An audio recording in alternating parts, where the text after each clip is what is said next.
All right, my friends, today we are in a 2015 Lexus RC-F. Super excited to drive this car because I've heard a lot of interesting things about it, some good, some not so good, which we'll get to shortly. But this is courtesy of Aruna. He has a car rental business and you can actually rent this car yourself. Go show him some love on Instagram. Now, before we get to the driving, a little bit more about this car. This is, again, the 2015 Lexus RC-F, and it comes in at 3,950 pounds. This is a big boy, but it has the Lexus naturally aspirated 5-liter V8 pushing out 467 horsepower and 389 pound-feet of twist. Redline is at 7,300 RPM. Now this is the premium package, not performance, so it does not have torque vectoring differential, it does not have any fancy performance bits. From a performance perspective, this is as base as it gets. However, the premium level does offer a few bits and pieces of trim here and there, but nothing actually from a performance perspective. We've got Brembo brakes with 6 piston calipers in the front, 14.9-inch rotors, and in terms of suspension, it is actually double wishbone in the front, which surprised me, and that's actually forged aluminum, and multi-link in the rear. So, with that being said, let's go out and give this a little spin. Now, one thing I am a little bit disappointed by is that there's no torque vectoring differential and also no adaptive suspension. But let's see how this bad boy hustles. She thick, boys. She thick.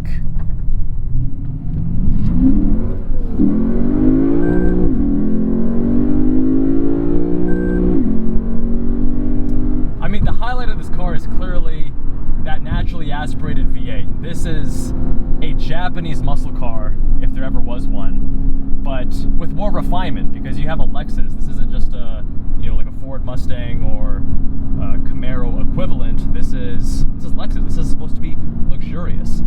I'll admit that coming into this, I had some preconceived notions that this would be a very, very heavy, not that fun to drive car. And I've watched a lot of reviews on this car. I thought it was great when it came out. I was really excited about it, but I gotta say, now that I've been driving it for the last 10 minutes before I hit the record button, it does surprise me in a good way. I'm actually impressed. So, for a few reasons. Number one, this is a very heavy car. So when you're coming in expecting the heft and weight of 4,000 pounds in a performance-oriented vehicle, like goddamn, that's a lot of weight to push around. And this car does a very good job of handling its weight. That's a lot of heft to be pushing around. Now, part of that is because of how stiff the suspension is, and obviously you have a double wishbone in the front, not McPherson strut, which is helping with some of that handling. But they've also made it very stiff. And while that is, great for performance or for driving on a super smooth road like this, it's not so good when it comes to the comfort, because I'm in Sport Plus right now, and I figured, hey, comfort must be a lot more softer and supple, but there's no adaptive suspension. So this level of stiffness is what you have to live with day in and day out. And I feel like if I was getting a Lexus GT car, that's what this is, right? This is not it's not really a track vehicle. I mean, yeah, you can take this to the track, but it's so heavy. I want something that's a little bit more luxurious, a little bit more comfortable. And while this is a lot of fun on this road, I'm just concerned that it may not be the best commuting or on road trips and such.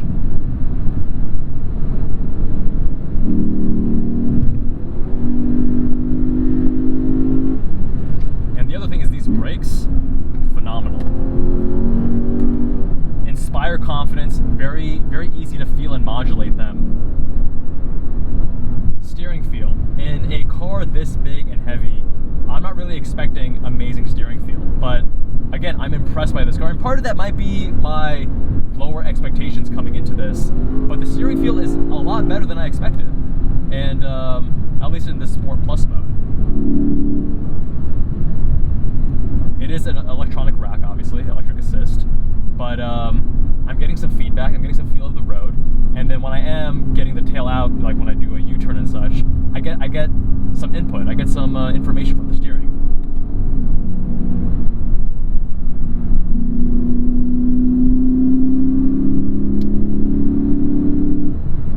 But man, revving up this engine is really the highlight. One thing that is kind of annoying though is I'm in manual mode, but it will automatically upshift out of first. It doesn't do that for any of the other gears, but just for first, it will automatically upshift for you as you hit the rev limiter. The other thing is the Lexus LC. It has a 10-speed automatic. This is the older 8-speed automatic. But I'm curious why they couldn't get the same rev limiter behavior in this car as they have on that LC, because that LC is just so addicting to just bang it off the rev limiters, you know. It's phenomenal. Whereas in this car, it's a little bit more, actually, let me just show you.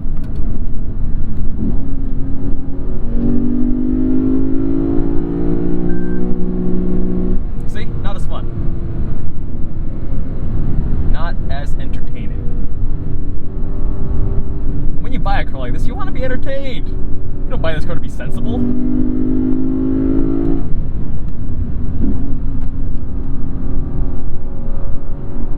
Yeah, the way it handles 4,000 pounds, I'm quite impressed.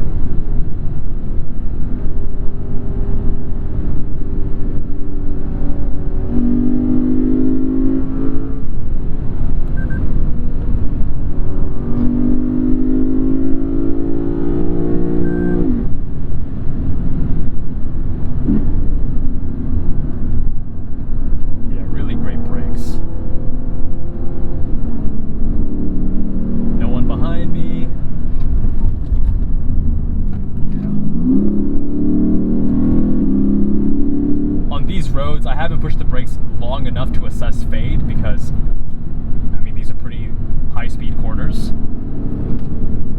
So I can't really comment on that front, but from the braking I've done in terms of feel, I can't talk about endurance obviously, but in terms of the feel and how it feels as a driving experience, I would say definitely solid.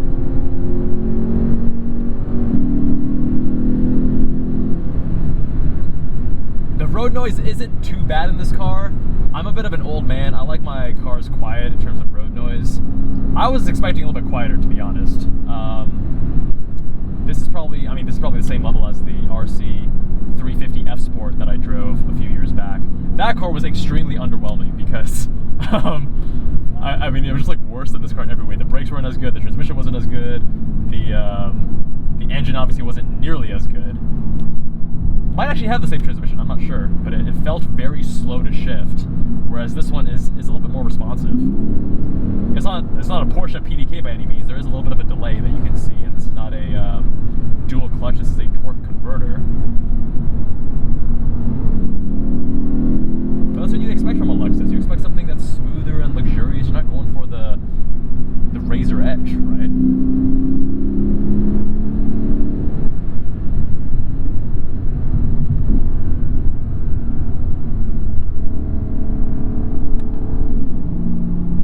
Someone who's used to driving around in a 4-cylinder, I mean, not even a nice 4-cylinder, a Subaru FA20 engine, like, this is awesome, man. Gotta love those downshifts. Alright, so who would I recommend this for?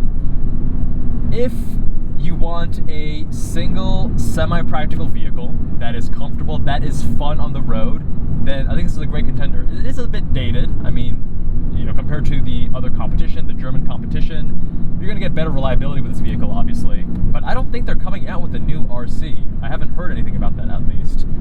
Now, if you want a track weapon, I would not recommend this. It is way too heavy. You're gonna go through consumables like none other, and it's also not quite as, I don't know, I feel like a track toy should be a little bit lighter, a little bit more tossable, a little bit more,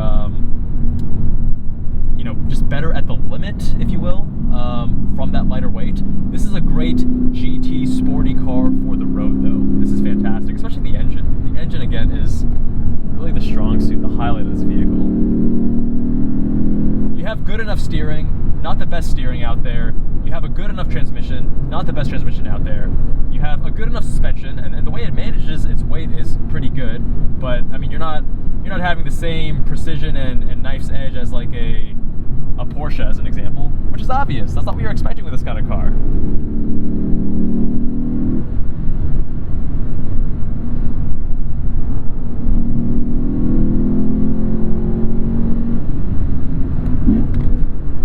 Oh, baby.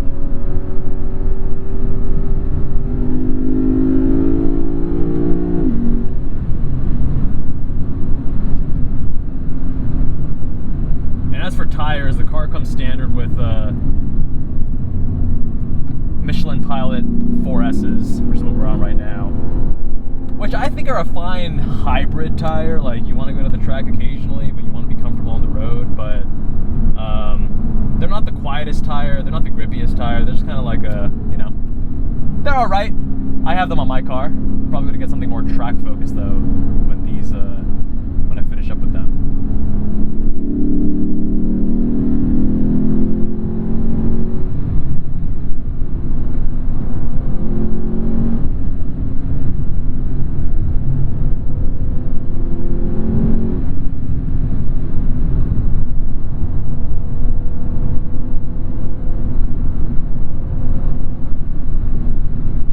I'd be curious to drive this car on a bit more tight and twisty roads, because this is like high-speed sweepers. I'm getting a little bit of understeer when I'm you know, mashing on the throttle, but for the most part I can't really explore the limits of the car on a road like this. The turns are just too high speed.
These are a little bit tighter. I can tell you that I feel the weight definitely more prominently. Those turns back there were a little bit higher speed, a little bit smoother. This is a little bit rockier road, not quite as smooth. I'm going downhill as well, and I can really feel the weight. There are times when I'm getting the car to rotate a little bit more or less based on throttle input and brake, but you can tell this car is not very nimble.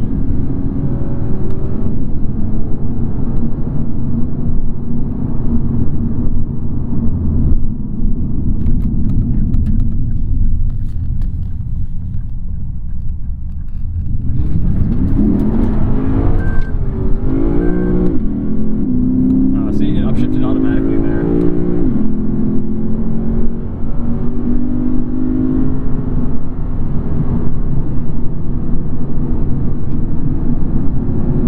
This road's a bit gravelly too, so I'm not trying to push it too hard.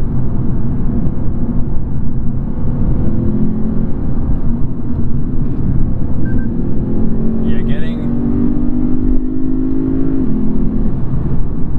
a little bit of understeer. With an engine like this, I mean, anytime you want to kick out the tail end, it's pretty easy to control that with the throttle input. Alright, so overall, what do I think of this car?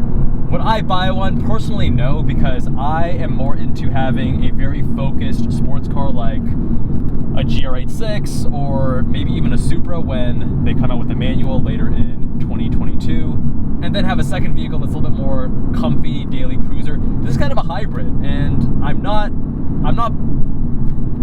a bit underwhelmed by the comfort of the car, if I'm being honest. Like, this is not, when I think of Lexus, I think of like super comfortable, nice cruiser, and this is, you know, it's not bad, but this is not really like a road trip. Well, I mean, maybe it's fine for a road trip. Maybe I'm just old and spoiled now. But see, same thing. It automatically upshifted and then I shifted it into third. But yeah, I would want to find something a little bit more comfortable for a road trip, because again, I'm a grandpa at heart. I'm an old man. I'm in my 30s. In my 20s, I did all my road trips in my Scion FRS, and I was like, yeah, this is totally fine. And now I can't say the same. So that was a 2015 Lexus RC-F review. If you guys have any questions, concerns, comments, suggestions, you know where to leave them. Much love, and I will see you guys in that next one.